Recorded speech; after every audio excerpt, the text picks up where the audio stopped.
ഈശോ മിശിഹായ്ക്ക് സ്തുതിയായിരിക്കട്ടെ. ഞാൻ മാണിപ്പറമ്പിലച്ചൻ. എറണാകുളത്ത് എന്നാണ് പേത്തുർത്തയും വിഭൂതിയും? വിഭൂതി ബുധനോ നിർമ്മല തിങ്കളോ? കുരിശുമര തിരുനാള്, കരിക്കുറി തിരുനാള്, നിർമ്മല തിങ്കള്, വിഭൂതി ബുധൻ, ഇങ്ങനെ നിരവധി വാക്കുകൾ നമ്മൾ കേൾക്കുന്നുണ്ട്. അപ്പോൾ പല ചോദ്യങ്ങളും ഉയരുന്നുണ്ട്. അപ്പോൾ അതിന് മറുപടി കൊടുക്കാമോ എന്ന് ചോദിച്ച് ചിലർ എനിക്ക് സന്ദേശം അയച്ചു. എന്നാണ് പേത്രത്ത എന്നും സാമാന്യ ഭാഷയിൽ പറയാറുണ്ട്. എന്നാണ് വലിയ നോമ്പ് ആരംഭിക്കുന്നത്? വിഭൂതി ആഘോഷിക്കുന്നത് ബുധനാഴ്ചയാണോ തിങ്കളാഴ്ചയാണോ? ഈ നിർമ്മല തിങ്കൾ, ക്ലീൻ മൺഡേ എന്ന് വിളിക്കുന്നത് എന്താണ്? ഷ്രോവ് ട്യൂസ്ഡേ, പാപമോചന ചൊവ്വ എന്ന് വിളിക്കുന്നത് എന്താണ്? പൗരസ്ത്യ സഭകൾ വിഭൂതി ബുധൻ എന്ന് പറയാതെ നിർമ്മല തിങ്കൾ എന്ന് പറയുന്നത് എന്തുകൊണ്ട്? ലത്തീൻ സഭയും പൗരസ്ത്യ സഭകളായ സീറോ മലബാർ സഭ തുടങ്ങിയുള്ള പൗരസ്ത്യ സഭകൾ വെവ്വേറെ ദിവസങ്ങളിൽ ആഘോഷിക്കുന്നത്, വലിയ നോമ്പ് ആരംഭിക്കുന്നത് എന്തുകൊണ്ട്? കറുത്ത ഉപവാസം, ബ്ലാക്ക് ഫാസ്റ്റ്, അല്ലെങ്കിൽ കഠിന ഉപവാസം, സ്ട്രിക്റ്റ് ഫാസ്റ്റ് എന്നെല്ലാം പറയുന്നത് എന്താണ്?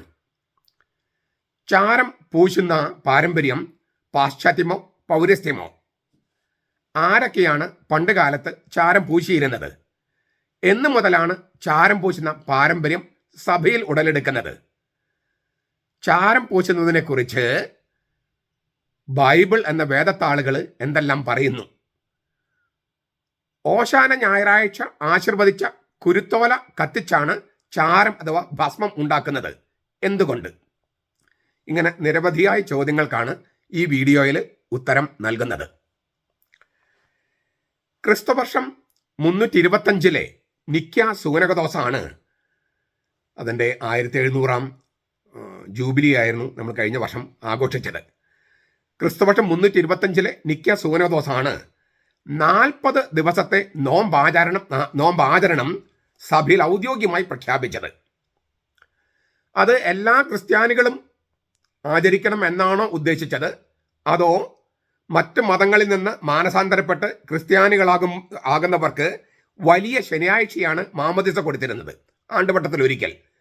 അപ്പോൾ അതിനു മുൻപ് ദുഃഖ ശനിയാഴ്ച എന്ന് പറയുന്ന വലിയ ശനിയാഴ്ച അല്ലെങ്കിൽ പെസക ശനിയാഴ്ച, അതിനൊരുക്കമായിട്ട് 40 ദിവസത്തെ നോമ്പ് ആചരിക്കണം ഈ മാമോദീസ സ്വീകരിക്കാൻ വരുന്നവർ, അങ്ങനെയാണോ ഉദ്ദേശിച്ചിരുന്നത് എന്ന് നമുക്ക് വ്യക്തമായിട്ട് അറിയില്ല.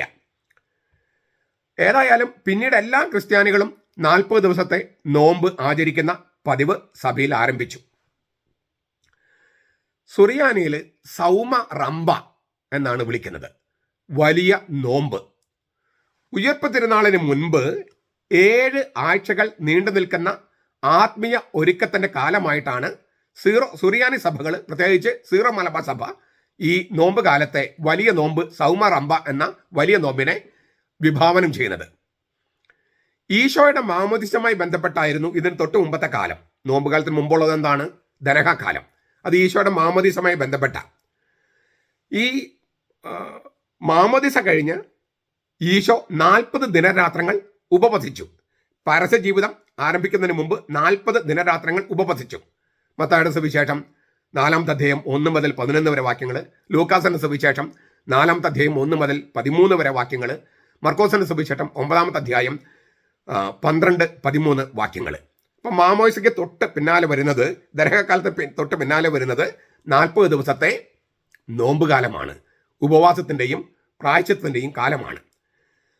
അപ്പോൾ ഈശോയുടെ പരസ്യ ജീവിതത്തിന് ആരംഭം കുറിച്ചുകൊണ്ട് 40 ദിവസത്തെ ഉപവാസം ഈശോ ചെയ്തതുപോലെ അതിൻ്റെ ആ പരസ്യ ജീവിതത്തിൻ്റെ സമാപനത്തിൽ കുരിശുമരണവും പെസഹവ്യാഴം, ദുഃഖവെള്ളി, പിന്നെ ദുഃഖശനി, തിരുവുത്ഥാനം.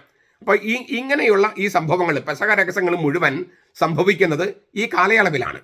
ഇവയെല്ലാം ചേരുമ്പോൾ 50 ദിവസം നീണ്ടു നിൽക്കുന്ന സൗമ റംബ, വലിയ നോമ്പ്.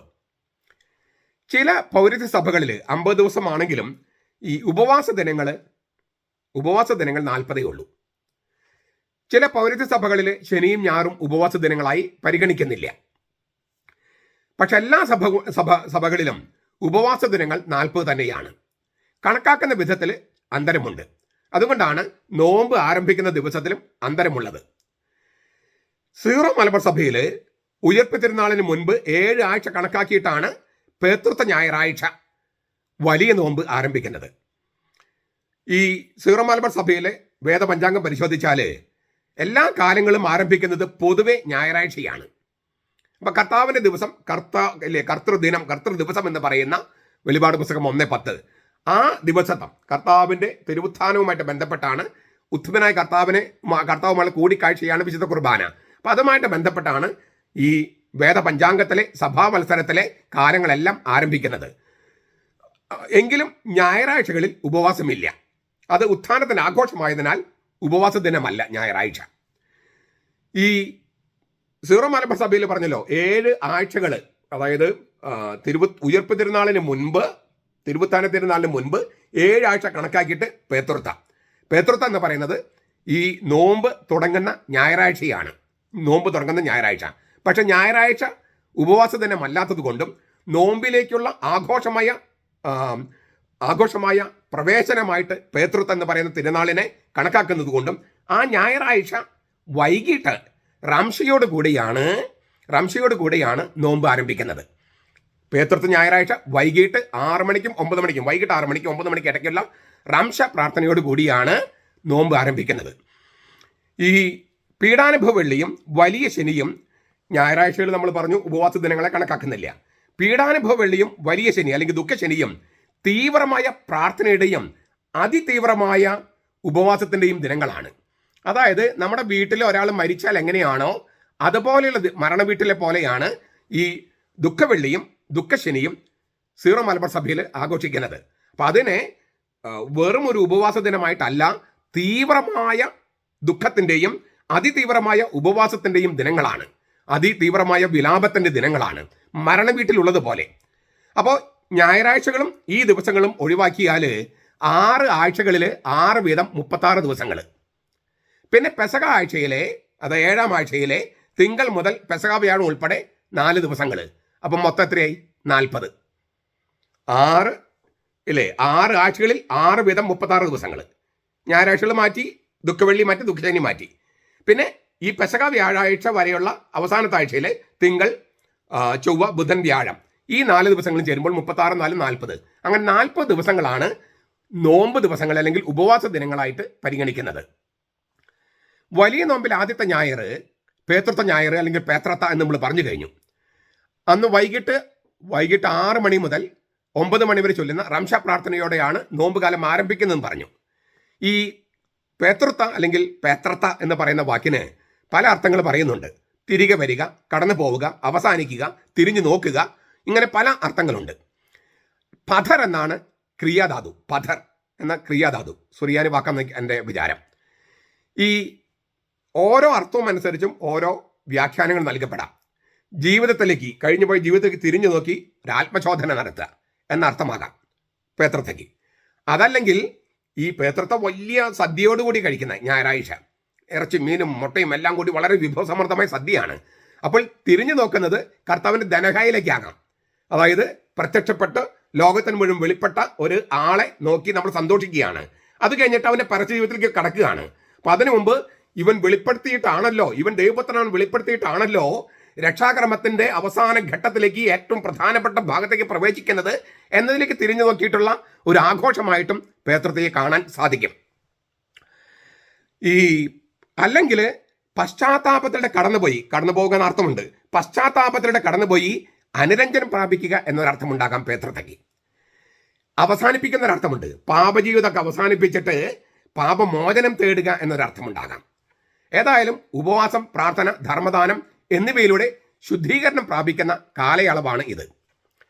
പേതൃത്വമായിട്ട് ഞാൻ പറഞ്ഞല്ലോ, നല്ല വിഭവസമൃദ്ധമായി ഭക്ഷണമൊക്കെ ഉണ്ടാക്കുന്ന ദിവസമാണ് പേതൃത്വ. അത് ഞായറാഴ്ച ഉച്ചയ്ക്ക് അല്ലെങ്കിൽ വൈകിട്ട് 6 മണിക്ക് മുമ്പ് ഭക്ഷണം കഴിഞ്ഞു. ഈ ഭക്ഷണം കഴിഞ്ഞിട്ടാണ് പിന്നെ റംഷ പ്രാർത്ഥന തുടങ്ങുന്ന നോമ്പ് ആരംഭിക്കുകയാണ്. അപ്പോൾ ഈ ഭക്ഷണം ഉണ്ടാക്കിയ, അതായത് പ്രത്യേകിച്ചും ഇറച്ചി, മീനൊക്കെ ഉണ്ടാക്കിയ മൺകലങ്ങളാണ് പണ്ട് ഉപയോഗിച്ചിരുന്നത്. ആ കലങ്ങളെല്ലാം ഉടച്ചു കളയുന്നതും ഒരു പതിവായിരുന്നു. അതൊരു ആചാരം കൂടിയായിരുന്നു. പേതൃത്വയിൽ ഉണ്ടാക്കിയ ഇറച്ചിയും മത്സ്യമാംസാദികളൊക്കെ വേവിക്കാൻ ഉപയോഗിച്ച കലങ്ങൾ ആചാരപരമായിട്ട് അത് ഉടച്ചു കളയുമായിരുന്നു.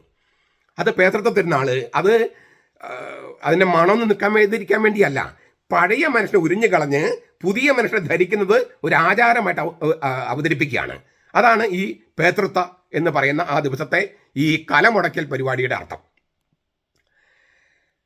ഈ അങ്ങനെ കലം ഉടച്ച് കളയുന്നത് കൊണ്ടായിരിക്കണം പിറ്റേ ദിവസം നമ്മൾ വിഭൂതി തിങ്കൾ എന്നല്ല പൗരത്വ സഭകൾ പറയണേ, ക്ലീൻ മൺഡേ എന്നാണ്. നിർമ്മല തിങ്കൾ, ക്ലീൻ മൺഡേ, നിർമ്മല തിങ്കൾ. അതായത് വീടെല്ലാം അടിച്ചുവാരി ഈ മത്സ്യമാംസാദികൾ വെച്ച കലങ്ങളടക്കം ഉടച്ചു കളഞ്ഞു, പഴയ മനുഷ്യനെ ഉരിഞ്ഞു കളഞ്ഞു, പുതിയ മനുഷ്യനെ സ്വീകരിക്കുകയാണ്. അപ്പോൾ നിർമ്മല തിങ്കൾ, ക്ലീൻ ശുദ്ധമായ തിങ്കൾ, നിർമ്മല തിങ്കൾ, ക്ലീൻ മൺഡേ എന്നാണ് പൗരത്വ സഭകൾ നോമ്പ് ആരംഭിക്കുന്ന തിങ്കളാഴ്ചയെ വിശേഷിപ്പിക്കുന്നത്. ഞാൻ പറഞ്ഞു കഴിഞ്ഞു, പേതൃത്വ എന്ന് പറയുന്ന ഞായറാഴ്ച വൈകിട്ട് 6 മണിക്ക് 9 മണിക്കുമാണ് റംശ പ്രാർത്ഥന.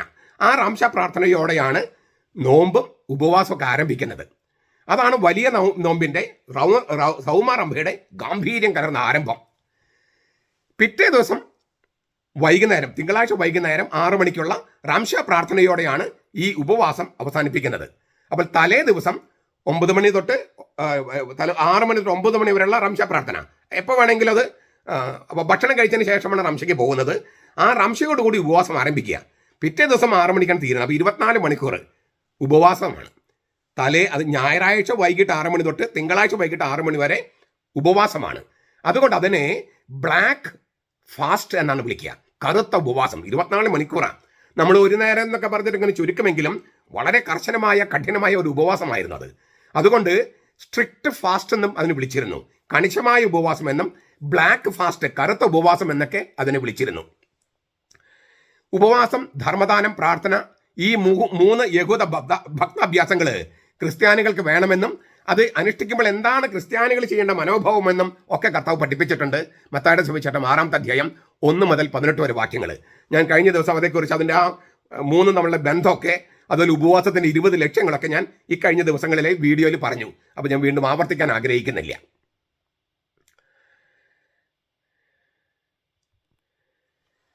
അപ്പം എന്തുകൊണ്ടാണ് വിഭൂതി സീറോ മലബാർ സഭയിൽ വിഭൂതി എന്നല്ല നമ്മൾ പറയാറ്, എങ്കിലും വിഭൂതി, നിർമ്മല തിങ്കളാഴ്ച ആചരിക്കുന്ന ഉത്തരം കിട്ടിക്കഴിഞ്ഞു. ഞായറാഴ്ച, പേതൃത്വ ഞായറാഴ്ച വൈകിട്ട് 6 മണിക്ക് റംശ പ്രാർത്ഥനയോടെ നോമ്പ് ആരംഭിക്കുന്നു, ഉപവാസം ആരംഭിക്കുന്നു. അത് 24 ദിവസം 20 മണിക്കൂർ നീണ്ടു നിൽക്കുന്ന ഉപവാസം, അതോടുകൂടി നോമ്പിലേക്ക് പ്രവേശിക്കുകയാണ്. അപ്പോൾ അത് ബുധനാഴ്ച വരെ നീട്ടി എത്ര ദിവസം ഉപവാസം എടുക്കണം? അത് പറ്റില്ലല്ലോ. അപ്പം അതുകൊണ്ടാണ് തിങ്കളാഴ്ച നമ്മൾ വിഭൂതി ആചരിക്കുന്നത്. പക്ഷെ വിഭൂതി എന്നല്ല നമ്മൾ പറഞ്ഞിരുന്നത് ക്ലീൻ തിങ്കൾ എന്നാണ് പറഞ്ഞിരുന്നത്, ക്ലീൻ മൺഡേ എന്നാണ് പറഞ്ഞിരുന്നത്. ലത്തീൻ സഭയിൽ ഈ 40 എന്ന സംഖ്യ കണക്കാക്കുന്നത് വേറെ രീതിയിലാണ്. ക്രിസ്തുവർഷം 601 മഹാനായ ഗ്രിഗറി മാർപ്പാപ്പ ഉയർപ്പ് തിരുനാളിന് 46 ദിവസം മുൻപ് നോമ്പ് തുടങ്ങുന്ന പതിവിന് ഔദ്യോഗിക അംഗീകാരം നൽകി. അപ്പോൾ അത് നിലനിന്നിരുന്നിരിക്കണം. അതിന് ഔദ്യോഗിക അംഗീകാരം നൽകിയത് മഹാനായ ഗ്രിഗറി 1 മാർപ്പാപ്പ ക്രിസ്തുവർഷം 601 46 ദിവസം മുമ്പ് തുടങ്ങിയാലേ 40 എന്ന സംഖ്യ തികയൂ. കാരണം എന്താ? 6 ഞായറാഴ്ചകൾ ഒഴിവാക്കി. ഞായറാഴ്ചകൾ ഉപവാസ ദിനമായി കണക്കാക്കില്ല, കർത്താവിൻ്റെ തിരുവുത്ഥാനത്തിന് ആഘോഷമായതിനാൽ. അപ്പോൾ 6 ഞായറാഴ്ചകൾ ഒഴിവാക്കിയാൽ 40 എന്ന് കിട്ടണമെങ്കിൽ 6 ഞായറാഴ്ചകൾ ഒഴിവാക്കിയാൽ 46 ദിവസം മുമ്പ് തുടങ്ങണം. അപ്പോൾ ഞായറാഴ്ചകൾ ഒഴിവാക്കി 36 ദിവസമല്ലേ ഉള്ളൂ. പിന്നെ 4 ദിവസം ഒന്ന് കൂട്ടിച്ചേർക്കണ്ടേ? 4 ദിവസം കൂട്ടിച്ചേർക്കണ്ടേ? അപ്പോൾ 6 ഞായറാഴ്ചകൾ ഒഴിവാക്കിയാൽ 36 ദിവസമേ ഉള്ളൂ. 40 കിട്ടണമെങ്കിൽ 4 ദിവസം കൂട്ടിച്ചേർക്കണം. അപ്പോൾ എന്ത് ചെയ്തു? ആ നോമ്പ് തുടങ്ങുന്നതിൻ്റെ തലേ ശനിയാഴ്ച, വെള്ളിയാഴ്ച, വ്യാഴാഴ്ച, ബുധനാഴ്ച, അങ്ങനെയാണ് വിഭൂതി ബുധനാഴ്ച തുടങ്ങിയത്. 46 ദിവസം മുമ്പ് തുടങ്ങിയാലേ, ഉയർപ്പിന് 46 ദിവസം മുമ്പ് തുടങ്ങിയാലേ 40 കിട്ടൂ. കാരണം 6 ഞായറാഴ്ചകളും ഇതിൽ നിന്ന് ഒഴിവാക്കണം. കാരണം അത് ഞായറാഴ്ച ഒരു സഭയിലും ഉപവാസ ദിനമായിട്ട് കണക്കാക്കില്ല, നോമ്പിൻ്റെ ദിവസമായിട്ടും കണക്കാക്കില്ല. നമ്മൾ നോമ്പ് ലംഘിക്കൊന്നുമില്ല, പക്ഷെ അത് കണക്കാക്കില്ല. അപ്പം 40 എന്ന സംഖ്യ കിട്ടണമെങ്കിൽ 46 ദിവസം മുമ്പ് തുടങ്ങണം. ഉയർപ്പിന് 46 ദിവസം മുമ്പ്. 6 ആഴ്ചകൾ ഒഴിവാക്കിയാൽ 36 ദിവസമേ ഉള്ളൂ. പിന്നെ 4 ദിവസം കൂടി വേണം. അപ്പോൾ നോമ്പ് തുടങ്ങുന്ന ഞായറാഴ്ചയുടെ തലേ ബുധനാഴ്ച തുടങ്ങുന്നു. ബുധൻ, വ്യാഴം, വെള്ളി, ശനി 4 ദിവസം കിട്ടി. അപ്പോൾ 36 4 40. അതുകൊണ്ടാണ് വിഭൂതി ലത്തീൻ സഭയിൽ വിഭൂതി ബുധനാഴ്ച തുടങ്ങുന്നത്. ഈ വിഭൂതി തുടങ്ങുന്ന ബുധനാഴ്ച അതിൻ്റെ തലേ ദിവസത്തെ ഷ്രോവ് ട്യൂസ്ഡേ എന്നാണ് വിളിക്കുക. പാപമോചന ചൊവ്വ എന്നാണ് അതിനെ സാധാരണ തർജ്ജമ ചെയ്യുന്നത്. പാപമോചന ചൊവ്വ, ഷ്രോവ് ട്യൂസ്ഡേ എന്നാണ്. ഷ്രൈവ് എന്നൊരു വാക്കുണ്ട്. ഷ്രൈവ് അതിൻ്റെ ഭൂതകാല ക്രിയാരൂപമാണ് ഷ്രോവ്, SHROVE. ഷ്രൈവ്, SHRIVE. ഷ്രൈവ് എന്നുള്ളത് പഴയ ഇംഗ്ലീഷിൽ സ്ക്രിഫാൻ എന്നായിരുന്നു വാക്ക്. സ്ക്രിഫാൻ അത് ലത്തീനിലെ സ്ക്രീബരെ എന്ന വാക്കിൽ നിന്ന് വരുന്നതാണ്. ലത്തീനിലെ സ്ക്രീബരെ. സ്ക്രീബരെ എന്ന് പറഞ്ഞാൽ പ്രിസ്ക്രൈബ് എന്നാണ്. മരുന്ന് കുറിച്ച് കൊടുക്കുക, കുറിപ്പടി എഴുതി കൊടുക്കുക, അതാണ് അതിൻ്റെ അർത്ഥം. അതിൽ നിന്നാണ് സ്ക്രീബരെ എന്ന വാക്കിൽ നിന്ന് പഴയ ഇംഗ്ലീഷിൽ സ്ക്രീഫാൻ, അതിൽ നിന്ന് ഷ്രൈവ്, ഷ്രോവ്, അങ്ങനെയാണ് വാക്ക് വരുന്നത്. ഈ ചൊവ്വാഴ്ച ദിവസം, അതായത് വിഭൂതി ആഘോഷിക്കുന്നത് ബുധനാഴ്ചയാണല്ലോ, ചൊവ്വാഴ്ച പറ്റാവുന്നവരെല്ലാം പള്ളിയിൽ പോയി പാപമോചനം, കുമ്പസാരം, അതായത് പാപങ്ങൾ ഏറ്റുപറഞ്ഞ് കുമ്പസാരിക്കുമ്പോൾ അച്ഛന്മാർ പ്രായശ്ചിത്തം പ്രിസ്ക്രൈബ് ചെയ്യും. കുറിപ്പടി പോലെ ഈ പ്രായശ്ചിത്തം ഇല്ലേ, 5 പ്രാവശ്യം 10 പ്രാവശ്യം അങ്ങനെയാണല്ലോ. ഡോക്ടർമാർ മരുന്ന് കുറിക്കുന്ന പോലെയാണ് പ്രായശ്ചിത്തം അച്ഛന്മാർ കൽപ്പിക്കുക. ആ വാക്കിൽ നിന്നാണ്, അതിനാണ് ഈ സ്ക്രീബരെ, ഷ്രിഫാൻ, പിന്നെ ഷ്രൈവ് എന്നൊക്കെ പറയണേ. അപ്പോൾ പ്രായശ്ചിത്തം കുറിപ്പടിയായി എഴുതി കൊടുക്കുന്നു എന്നാണ് അതിൻ്റെ അർത്ഥം. അതുകൊണ്ടാണ് പാപങ്ങൾ ഏറ്റുപറഞ്ഞ് കുമ്പസാരിച്ച് പാപമോചനം പ്രാപിച്ച് മരുന്നായി ഇല്ലേ, അതിനുള്ള ഒരു മരുന്നിന് കുറിപ്പടിയായി പ്രായശ്ചിത്തം സ്വീകരിക്കുന്ന ദിവസമാണ് ചൊവ്വാഴ്ച. അതുകൊണ്ടാണ് ഷ്രോവ് ട്യൂസ്ഡേ, പാപമോചന ചൊവ്വ എന്ന് പറയണേ. അപ്പോൾ കുമ്പസാരിച്ച് പാപമോചനമൊക്കെ പ്രാപിച്ചിട്ടാണ് നോമ്പിലേക്ക് ലത്തീൻ സഭയിൽ പ്രവേശിക്കുന്നത്. വളരെ ഗംഭീരമായ ഒരു ആചാരമാണിത്. ഈ കുമ്പസാരിക്കും കുട്ടികളൊക്കെ പ്രേരിപ്പിക്കാൻ വേണ്ടിയാണോ എന്ന് എനിക്ക് അറിഞ്ഞുകൂടാ. അങ്ങനെ പള്ളിയിൽ പോയി കുമ്പസാരിച്ച് തിരിച്ചു വരുന്നവർക്ക് ചൊവ്വാഴ്ച, ബുധനാഴ്ച അല്ല, ബുധനാഴ്ച ഉപവാസ ദിനമാണ്. ചൊവ്വാഴ്ച മധുര പലഹാരങ്ങൾ കൊടുക്കുന്ന രീതി ഉണ്ടായിരുന്നു. ഇപ്പം കുട്ടികളുടെ വിചാരം ഈ മധുര പലഹാരങ്ങൾ നോമ്പിന് മുമ്പുള്ള ഒരാഴ്ച മധുര പലഹാരങ്ങളുടെ ദിവസമാണെന്ന് വിചാരിക്കുന്നത്. വാസ്തുവിൽ കുമ്പസാരിക്കാനുള്ള ഒരു പ്രേരകമായിട്ടായിരിക്കണം തുടങ്ങിയെന്ന് ഞാൻ വിചാരിക്കുന്നു. ചുരുക്കത്തിൽ എന്തുകൊണ്ടാണ് വിഭൂതി ബുധനാഴ്ച ലത്തീൻ സഭയിൽ ആചരിക്കുന്നതെന്ന് നമുക്ക് ഉത്തരം കിട്ടിക്കഴിഞ്ഞു.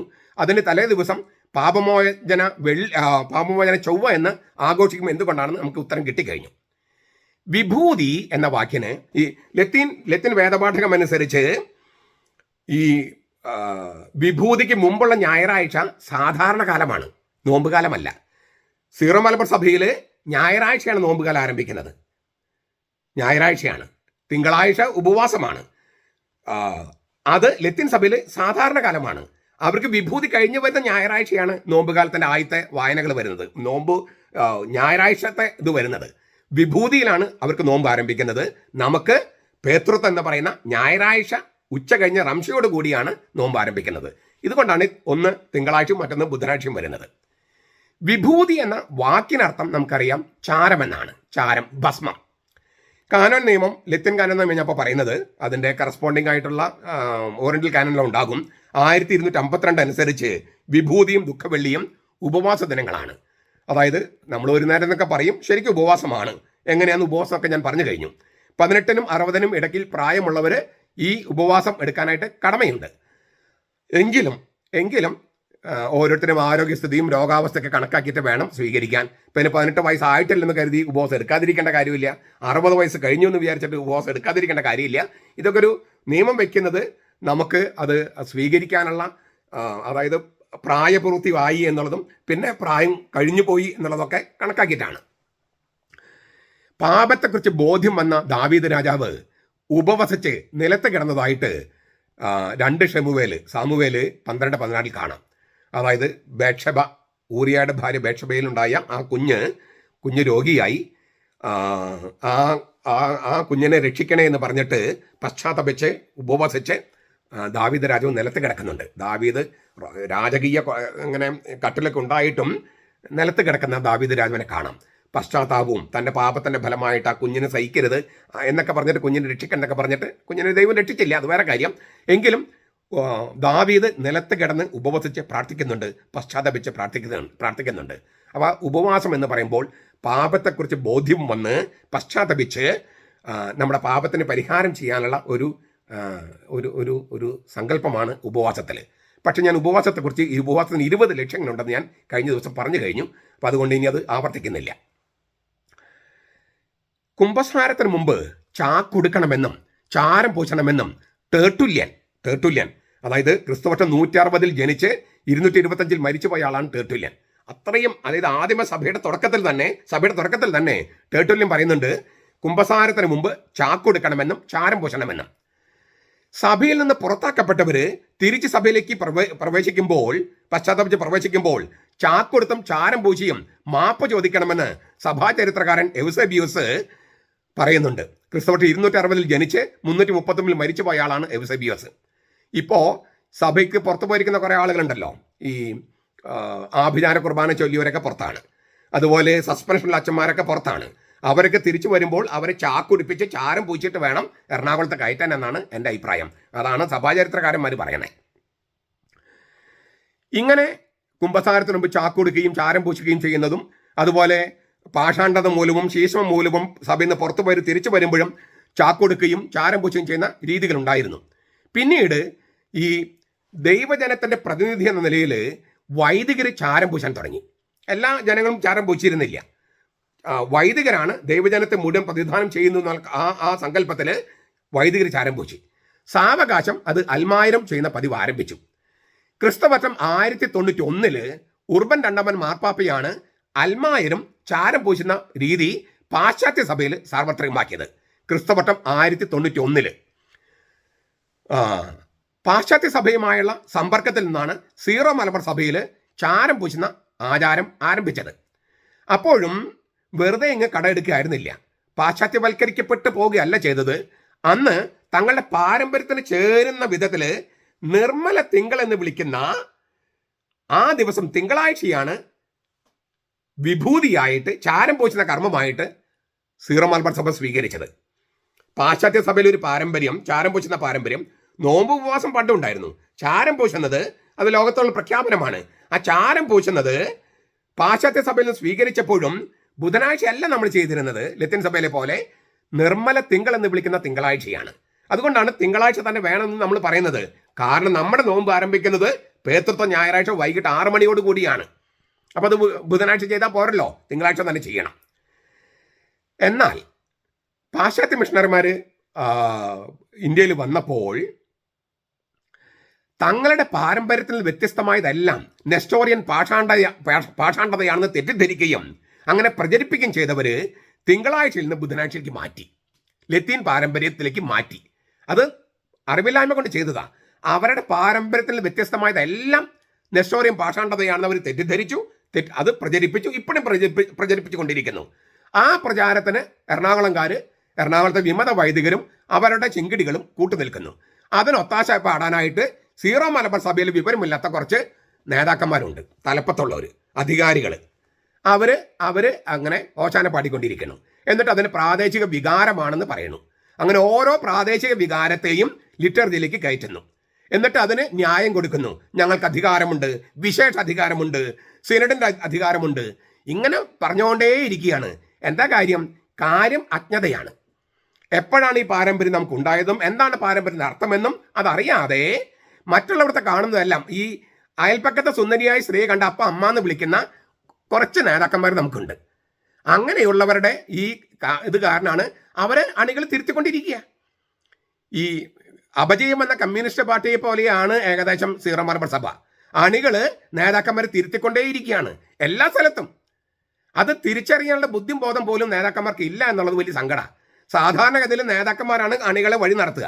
ഇപ്പോൾ അണികൾ നേതാക്കന്മാരെ വഴി നടത്തേണ്ട ഒരു അവസ്ഥയാണ്. അങ്ങനെ ഓരോ പ്രാവശ്യം ഇങ്ങനെ പ്രതിരോധം ഉണ്ടാക്കുന്ന ഈ അധികാരികൾ ഓരോ പ്രാവശ്യം തങ്ങളുടെ തെറ്റിന് ന്യായമായിട്ട് സർക്കുലർ എഴുതിക്കൊണ്ടിരിക്കുകയാണ്. അതിങ്ങനെ എനിക്ക് സന്തോഷം തോന്നുകയാണ്. കാരണം എന്താണ്, ഈ സർക്കുലർ എഴുതുന്നത് തന്നെ ഒരു പരാജയമാണ്. അവരുടെ അധികാരത്തിന് ഒരു പ്രശ്നമുണ്ടെന്നും ആ അധികാരം അങ്ങനെയല്ല ഉപയോഗിക്കേണ്ടതെന്നും അണികൾ പറയുമ്പോൾ, അല്ല ഞങ്ങൾ ഉപയോഗിക്കുമെന്ന് ഇങ്ങനെ സമർത്ഥിക്കേണ്ടി വരികയാണ് തലപ്പത്തുള്ള അധികാരികൾ. അതവരുടെ പരാജയമാണ്. ഈ അതുകൊണ്ടാണ് അവർക്ക് ബഹുമാനം കിട്ടാത്തത്. ബഹുമാനം ഇങ്ങനെ പിടിച്ചു വാങ്ങുകയാണ് അവർ. അത് നടക്കില്ല. അത് ആർജിച്ചെടുക്കേണ്ടതാണ് അല്ലേ. Respect is not to be demanded but deserved. അതില്ല ഇപ്പോൾ. കാരണം എന്താണ്? അവർ അധികാരം ഉപയോഗിക്കുന്നത് സഭയുടെ നന്മയ്ക്കല്ല, തങ്ങൾക്ക് ഈ അധികാരമുണ്ടെന്ന് കാണിക്കാൻ വേണ്ടിയാ. അതാണ് മിസ്റ്റേക്ക്. അധികാരമില്ലെന്ന് ആരും പറഞ്ഞില്ല. പക്ഷെ അധികാരം വിവേകമുള്ള അധികാരികൾ ഉപയോഗിക്കുക സഭയുടെ പൊതുവായ നന്മയ്ക്ക് വേണ്ടിയാ. അല്ലാതെ തങ്ങളുടെ പ്രാദേശിക വികാരം മറ്റുള്ളവരുടെ മേൽ അടിച്ചേൽപ്പിക്കാൻ വേണ്ടിയല്ല.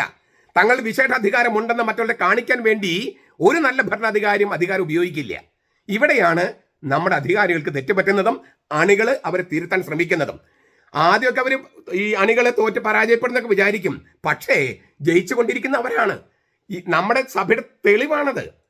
കഴിഞ്ഞ 62 മുതൽ നമ്മുടെ സഭയുടെ പാരമ്പര്യങ്ങൾക്ക് എതിരെ നിന്നവരൊക്കെ ഇപ്പൊ തോറ്റു തുന്നം പാടി ഇല്ലേ? തോറ്റു തുന്നം പാടിയില്ലേ? ഇവരൊന്നും അത്ര ഇഷ്ടപ്പെട്ടിട്ടല്ലോ സഭയുടെ പാരമ്പര്യം അംഗീകരിച്ചതും സ്വീകരിച്ചതും. അത് അൽമാരുടെ വിജയം തന്നെയാണ്, സത്യവിശ്വാസികളുടെ വിജയം തന്നെയാണ്. തീർച്ചയായിട്ടും കുറച്ച് മെത്രാമാരും ആ സത്യവിശ്വാസികളുടെ കൂടെ ഉണ്ട് താനും. എറണാകുളം അങ്കമാലി അതിരൂപത പൗരത്വ സഭയിൽപ്പെട്ട സീറോ മലബാർ സഭയിൽ പെട്ടതാണ്.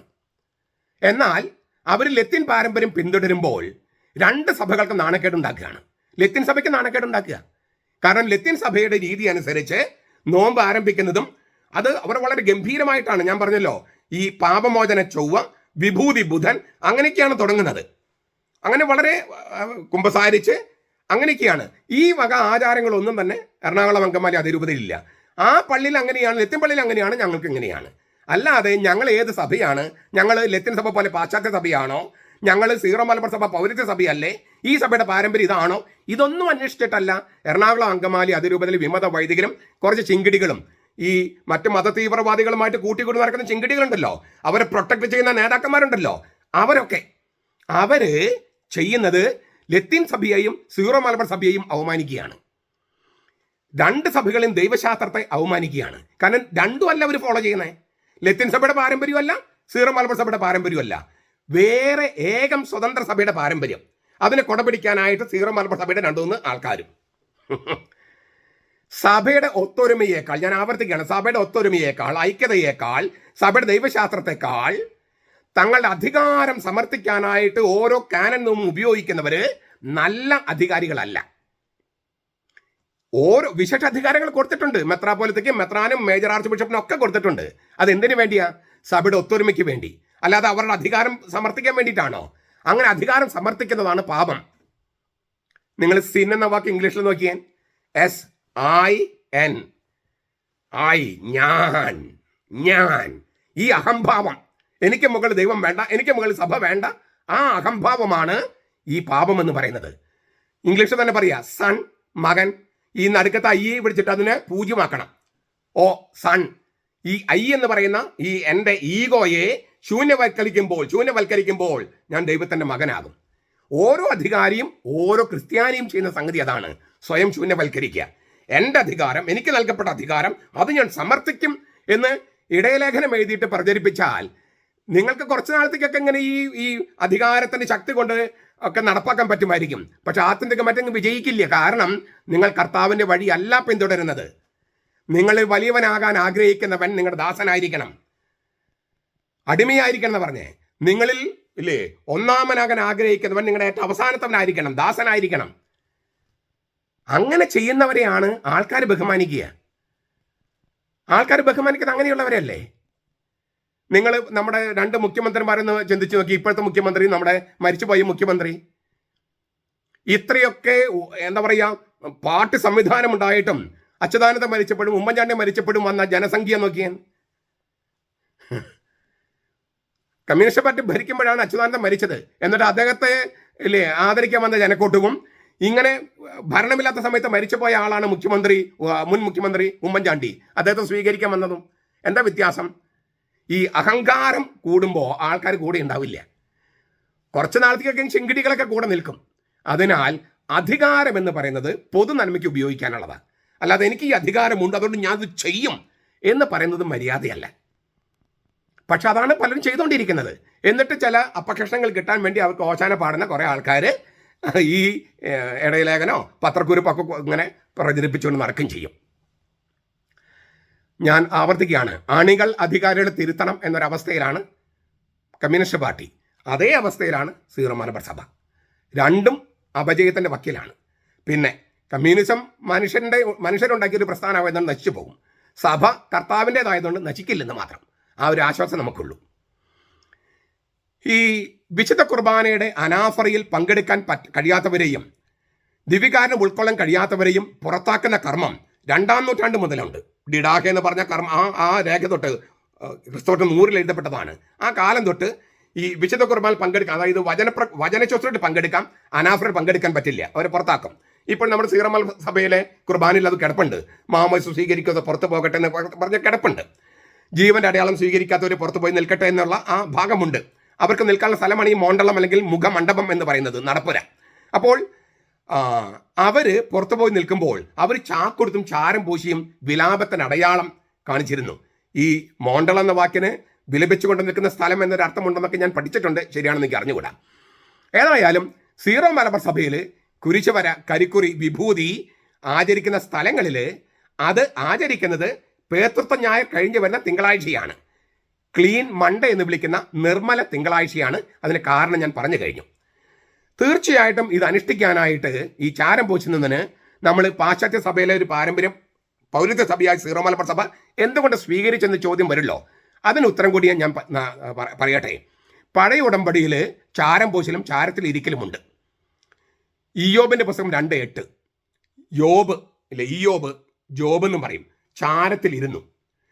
ജോബ് ചാരത്തിൽ നിന്ന് സമ്പർക്ക നിഷേധമാണ്, മറ്റുള്ളവരിൽ നിന്ന് സമ്പർക്ക നിഷേധം. പൊതുസമൂഹത്തിൽ നിന്ന് മാറി താമസിക്കുകയാണ് ഇയ്യോബ്. ഗ്രാമങ്ങളിലും പട്ടണങ്ങളിലും ചപ്പ് ചവറുകൾ കൂട്ടിയിടാനുള്ള സ്ഥലങ്ങളുണ്ടായിരുന്നു. അവിടെയാണ് ഇപ്പോൾ ഇയ്യോബ് ചെന്നിരിക്കുന്നത്.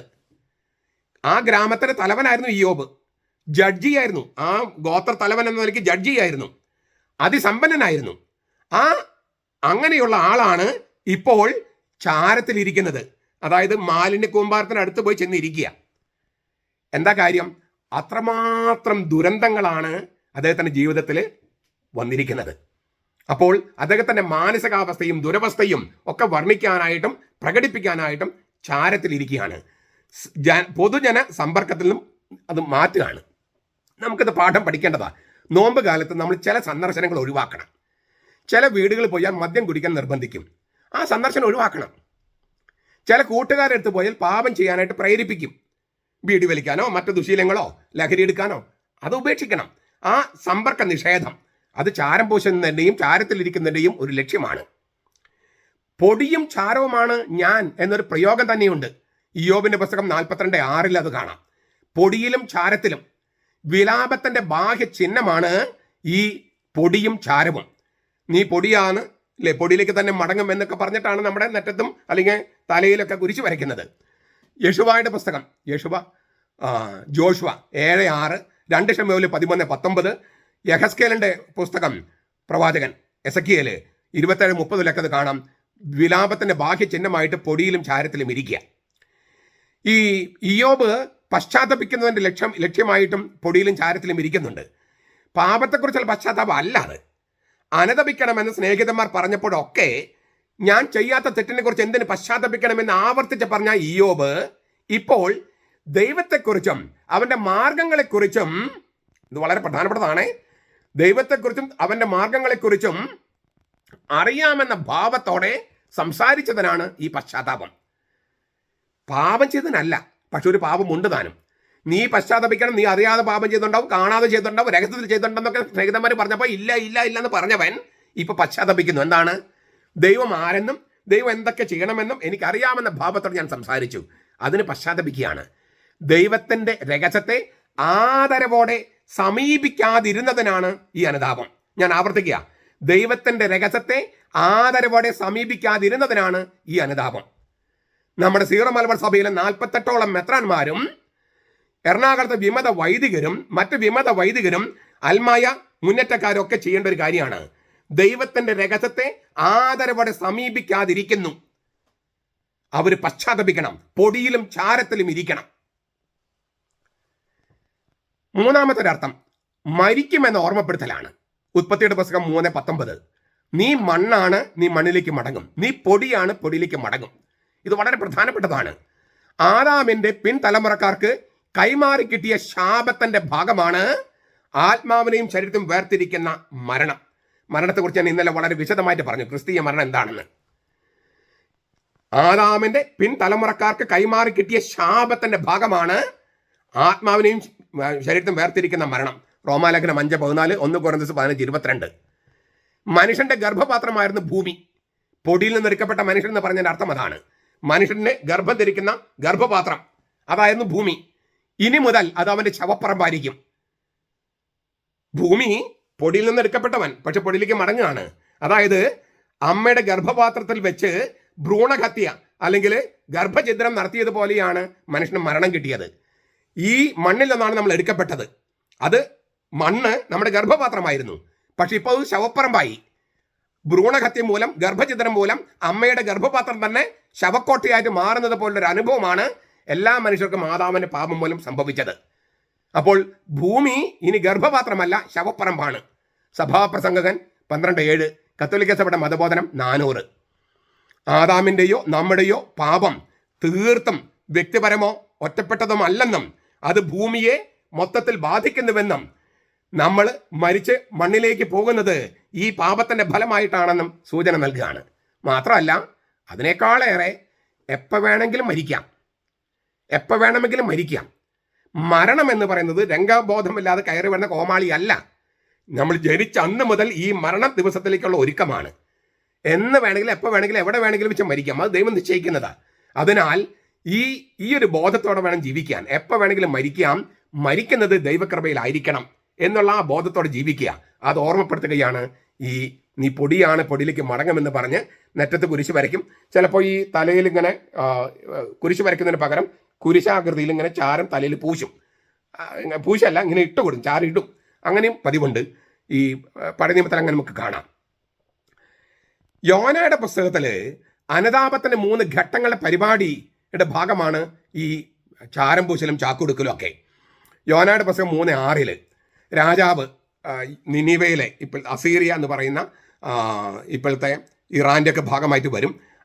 അവിടത്തെയുള്ള നിനേവെ ഇറാഖിൻ്റെ ഒക്കെ ഭാഗമായിട്ട് വരുന്ന അവിടുത്തെ അതത് നിരാരി 3ാമൻ രാജാവാണ് എന്നാണ് നമ്മൾ വിചാരിക്കുന്നത്. ആ രാജാവ് ഒരു വിളംബരം ചെയ്തു. എന്താണ്? നിനേവെ നിവാസികൾ യോനയുടെ പ്രസംഗം കേട്ട് ദൈവത്തിൽ വിശ്വസിച്ചു.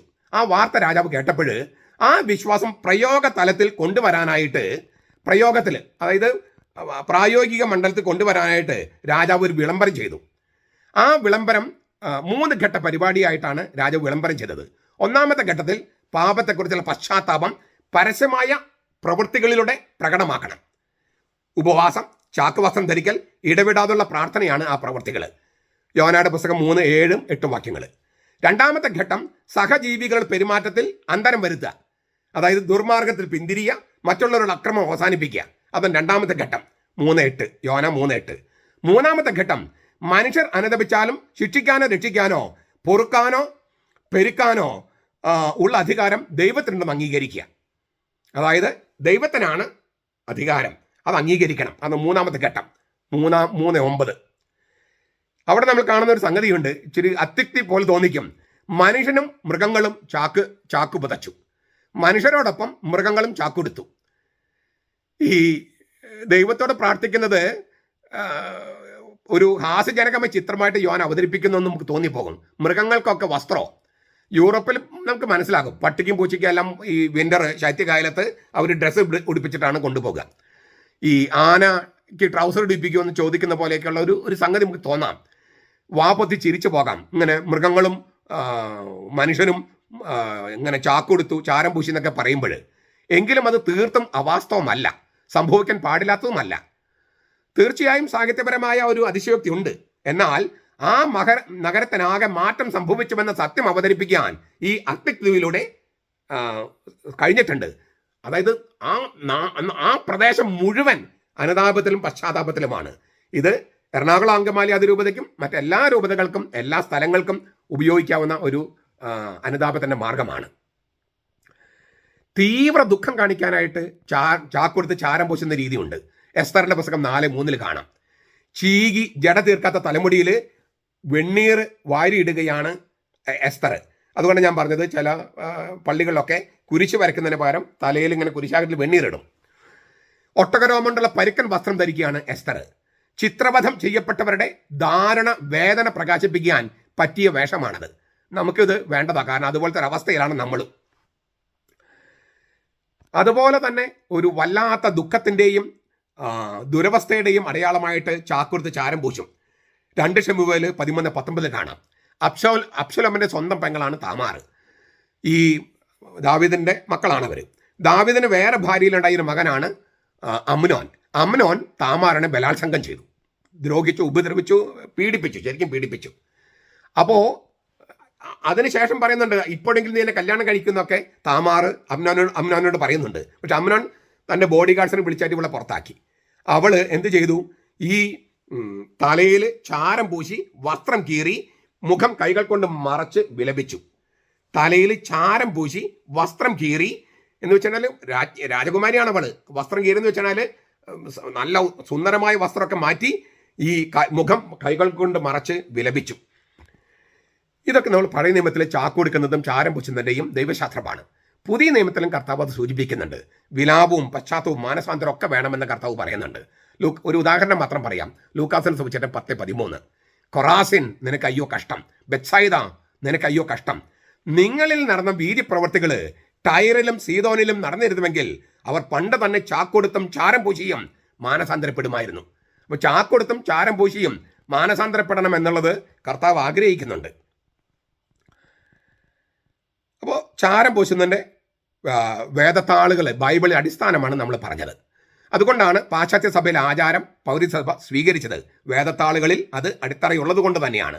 എങ്കിലും ഞാൻ പറഞ്ഞു, പാശ്ചാത്യ സഭയിൽ നേരെ കടമെടുത്ത് ഇങ്ങനെ അനുകരിക്കുകയല്ല ചെയ്തത്, പൗരസ്ത്യ ദൈവശാസ്ത്രത്തിന് ചേരുന്ന തരത്തിൽ അഡാപ്റ്റ് ചെയ്യുകയാണ്. എങ്ങനെയാണ് ഈ ചാരം? ഈ നെറ്റിയിലോ ശിരസിലോ ചാരം പൂശാനുള്ള ഭസ്മം അഥവാ കരി തയ്യാറാക്കുന്നത് തലേ വത്സരത്തിലെ ഓശാന ഞായറാഴ്ചത്തെ വെഞ്ചരിച്ച കുരുത്തോല കത്തിച്ച് ആണ്. ചിലപ്പം കരി തയ്യാറാക്കിയിട്ട് അതിലേക്ക് ഒരു കുരുത്തോല കത്തിച്ചിടും. പിന്നെ ഹന്നാൻ വെള്ളം ചേർത്തത് കുഴമ്പ് രൂപത്തിലാക്കുന്നു. ചിലപ്പോൾ ഈ തലയിൽ വിതറുകയാണെങ്കിൽ കുഴമ്പ് രൂപത്തിലാക്കില്ല. എന്തിനാണ് ഈ കുരുത്തോല കത്തിച്ചതാക്കുന്നത്? പല അർത്ഥങ്ങളുണ്ട്. അഗ്നിയാൽ കുരുത്തോല എരിഞ്ഞ് ഭസ്മമായി തീരുന്നത് പോലെ ദൈവസ്നേഹാഗ്നിയിൽ സ്വയം കത്തി ദഹിപ്പിക്കുന്ന അഗ്നിയാണല്ലോ കർത്താവ്. അങ്ങനെ നമ്മൾ ശൂന്യവൽക്കരിക്കപ്പെടുക. അപ്പോഴാണ് ദൈവത്തിൻ്റെ കൃപ നമ്മിൽ ഇങ്ങനെ തിളങ്ങി നിൽക്കുക. നമ്മൾ എന്തോ ആണെന്ന് കാണിച്ചാൽ ദൈവകൃപയ്ക്ക് തിളങ്ങാൻ പറ്റില്ല. നമ്മൾ ദൈവകൃപയെ ദൈവത്തിൻ്റെ വെളിച്ചത്തെ തടയും.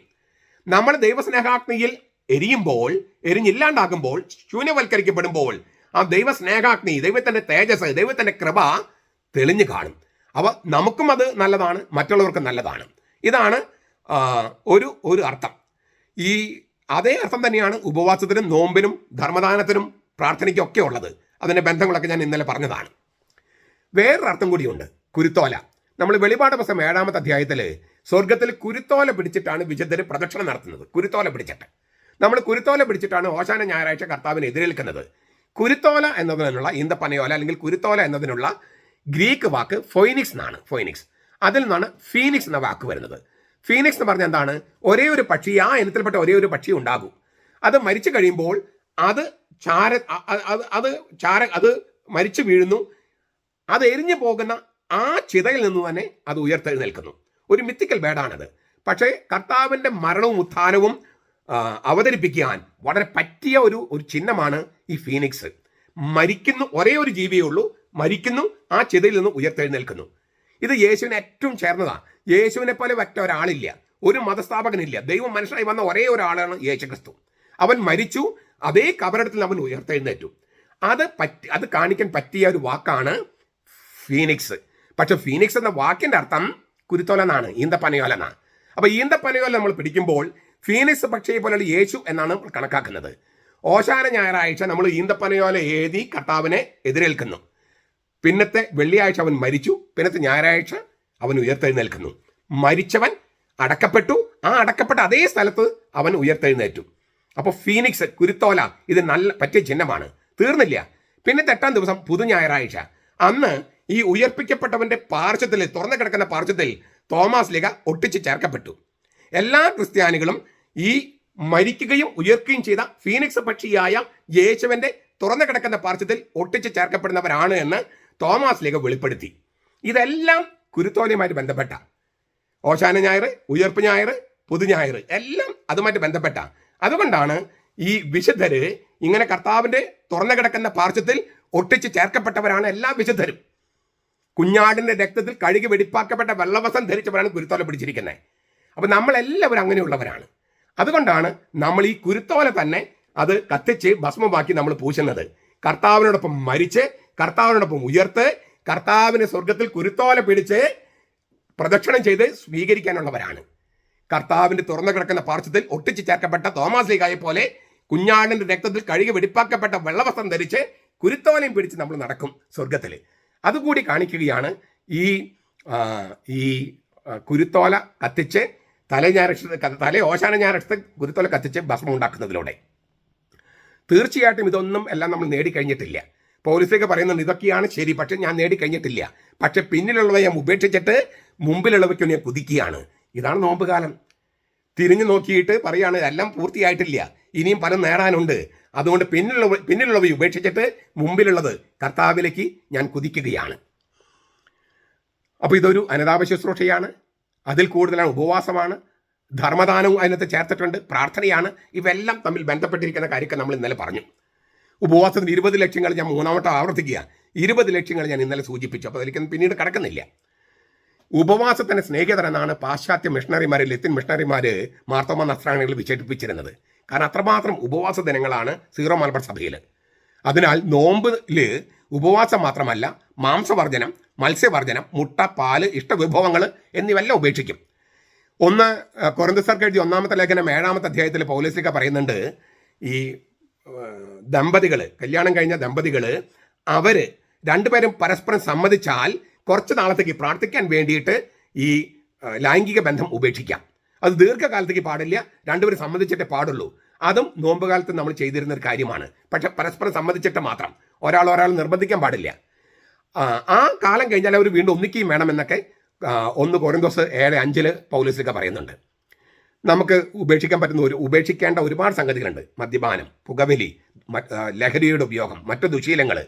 പിന്നെ ഞാൻ നേരത്തെ പറഞ്ഞു ചില സൗഹൃദങ്ങൾ വേണ്ടെന്ന് വയ്ക്കുക, പാപം ചെയ്യാൻ സാധ്യതയുള്ള ചില സന്ദർശനങ്ങൾ വേണ്ടെന്ന് വയ്ക്കുക, TV കാണൽ കുറയ്ക്കുക. അതായത് ഇപ്പം എനിക്ക് അറിഞ്ഞുകൂടാ സ്ത്രീകൾ എന്തുമാത്രം സീരിയൽ കാണുന്നുണ്ടെന്ന്. സ്ത്രീകളൊക്കെ ജോലിക്ക് പോകാൻ തുടങ്ങിയപ്പോൾ അത്ര ഉണ്ടോ എന്ന് എനിക്ക് അറിഞ്ഞുകൂടാ.